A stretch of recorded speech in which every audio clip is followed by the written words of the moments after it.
क्योंकि किसी भी तरह का फर्जीवाड़ा बर्दाश्त नहीं करेंगे हम लोग, धांधली बर्दाश्त नहीं करेंगे किसी भी तरह से, चाहे वो बैकडोर एंट्री कीजिए या जो फर्जी अभ्यर्थी हो वो हो, किसी भी तरह का फर्जीवाड़ा नहीं होना चाहिए, धांधली नहीं होना चाहिए। और फर्जी अभ्यर्थी से क्या अभिप्राय है आपका?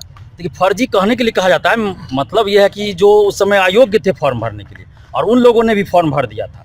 जैसे कि 2016 में पटना हाईकोर्ट का एक आदेश आया था कि जो लोग का उम्र खत्म था 2014 में, तो उन लोगों ने कोर्ट में केस किया था। तो पटना हाईकोर्ट ने आदेश दिया था कि जिन लोगों की उम्र 2014 में समाप्त हो गई है लेकिन 2006 के अनुसार उनकी उम्र बची हुई, यानी कि वैकेंसी 2006 से थी और 2014 में निकली थी, तो इसलिए जिनकी उम्र 2006 में बचा हुआ था, मैक्सिमम जो समाप्त हो जाता है वो बचा हुआ था, तो वो लोग को फॉर्म भरने दिया जाए।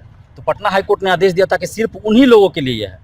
लेकिन उस समय क्या हुआ कि अब जो इंटर पास करके आए उन लोगों को पता नहीं था, और साइबर कैफ़े वाले भी करते हैं कि पैसा के चक्कर में वो लोग कहते हैं कि हाँ इंटर लेवल पे फॉर्म आया भर दो, भर दिया लोग। और उसमें बहुत सारे ऐसे भी लोग थे जो 2014 में फॉर्म नहीं भरे थे, उनको लगा कि एग्जाम 1 साल में हो जाएगा, 2 साल में हो जाएगा, तैयारी नहीं तो फॉर्म नहीं भरे, लेकिन 2016 में वो फॉर्म भर दिए। तो वो भी एक तरह से फॉर्म भरने के लिए योग्य नहीं थे, क्योंकि उनको 2014 में फॉर्म भरना था, लेकिन वो नहीं भरे। जब दोबारा अधिकतम जो उम्र सीमा है समाप्त होने वाले के लिए था, उनके साथ उन्होंने फॉर्म भर दिया, तो इनके लिए था नहीं तो फॉर्म भर दिए। तो ये लोग भी एक तरह से फॉर्म भरने के लिए योग्य नहीं थे, तो इन लोगों को बाहर नहीं किया जाएगा।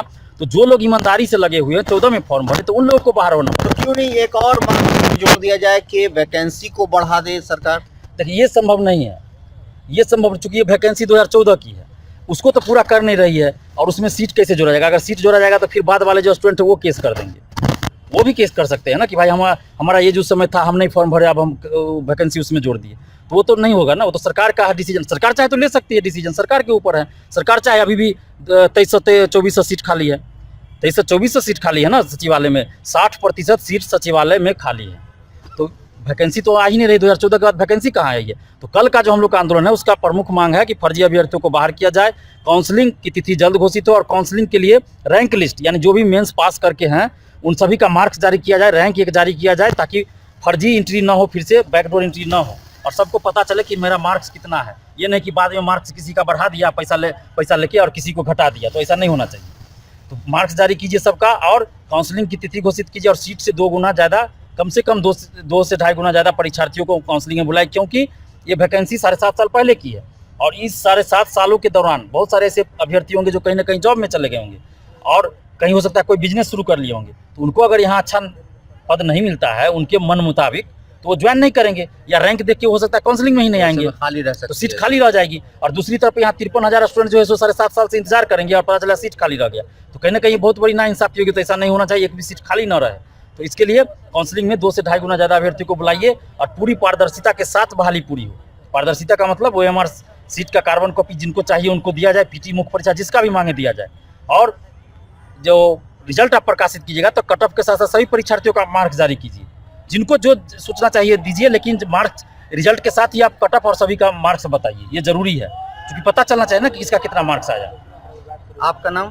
मेरा नाम प्रियंका पटेल है। क्या मांग आप लोग रख रहे हैं? सरकार से बस इतनी सी मांग है कि वो छात्र हित के बारे में थोड़ा सोचे, उनकी समस्याओं को समझे और बहाली को पूरा करे, वैकेंसीज निकाले। पता नहीं छात्र हमारी बातों को क्यों नहीं सुन रही है, क्यों नहीं समझ रही है, जबकि छात्र इस देश का आधार है। तो बस मेरी यही अपील है उनसे कि वो हमारी समस्याओं को समझे, उनका समाधान निकाले, तभी हमारे लिए वो सरकार है, अन्यथा नहीं। आपका नाम? मेरा नाम अजीत कुमार है। अजीत, क्या है आप लोग कल जो धरना प्रदर्शन करेंगे, तो दिलीप कुमार आप लोगों के साथ खड़े हैं, क्या आप लोग मांग रख रहे हैं? मांग तो सर बहुत क्लियर है कि 7.5 साल पहले निकला हुआ वैकेंसी को अभी तक क्यों नहीं क्लियर किया गया है।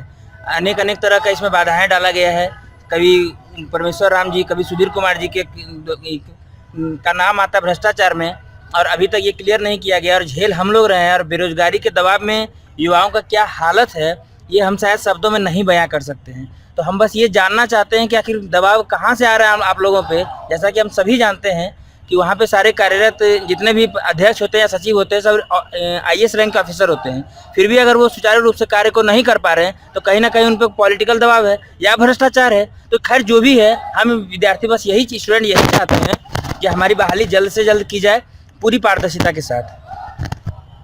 क्या आप लोग की रणनीति है कल की? दिलीप कुमार आवाज़ उठा रहे हैं, आप लोग भी साथ में सब आह्वान कर रहे हैं, सारे अभ्यर्थी आ जाएंगे? जी एकदम जरूर आएंगे सारे अभ्यर्थी। हम अनुरोध करते हैं बिहार से पूरे विद्यार्थी को भी जरूर आए, क्या है कि ये हम लोग का आंदोलन है और हम आप लोग के लिए लड़ रहे हैं। दिलीप जी हम लोग के साथ हैं और आंदोलन सफल भी होगा, क्योंकि ये नीतीश कुमार जी जो हैं ये छात्र पर बहुत अत्याचार करते हैं, ये मनमानी करते हैं। एक समय ये भी छात्र थे, लेकिन अभी जो नीतीश कुमार जो काम कर रहे हैं वो छात्र पर अत्याचार करने की कोशिश करते हैं।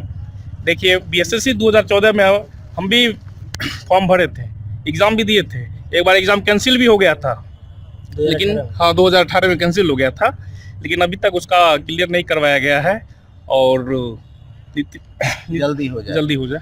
दिलीप, अब अंत में हम सिर्फ एक बात जानना चाहेंगे कि आप लोगों ने पिछली बार भी परमिशन लिया था, आंदोलन पर उतरे थे, प्रशासन एक तरह से कहा जाए तो सख्ती दिखा रहा था, आप लोगों को हटाने की बात हो रही थी। इस बार भी अगर ऐसा होता है तो नहीं, इस बार कैसे हटाया जाएगा?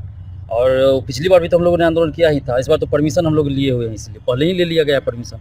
तो प्रशासन की तरफ से तो जाहिर है कि फिर कोई परेशानी नहीं नहीं, आएगी। प्रशासन की तरफ से क्या परेशानी होनी चाहिए? सारे लड़कों से आप अपील कर रहे हैं आने के लिए, सारे लड़के सड़क पर आपका साथ देने और इस मुद्दे पर उतर रहे हैं जमीन पर? जी, हम तो सभी परीक्षार्थियों से, यहाँ तक कि बिहार के समस्त छात्र छात्राओं से आग्रह करें, जो इस बहाली के परीक्षार्थी नहीं है उनसे भी आग्रह कर रहे हैं कि आप लोग भी आइए, चूँकि हम लोग को अब एकजुट होकर लड़ना पड़ेगा और इस आंदोलन के लिए हम लोग को परमिशन भी मिला हुआ है, तो इसलिए आप लोग समस्त छात्र छात्राएँ आइए और ये मत सोचिए कि ये BSSC अभ्यर्थियों का आंदोलन है।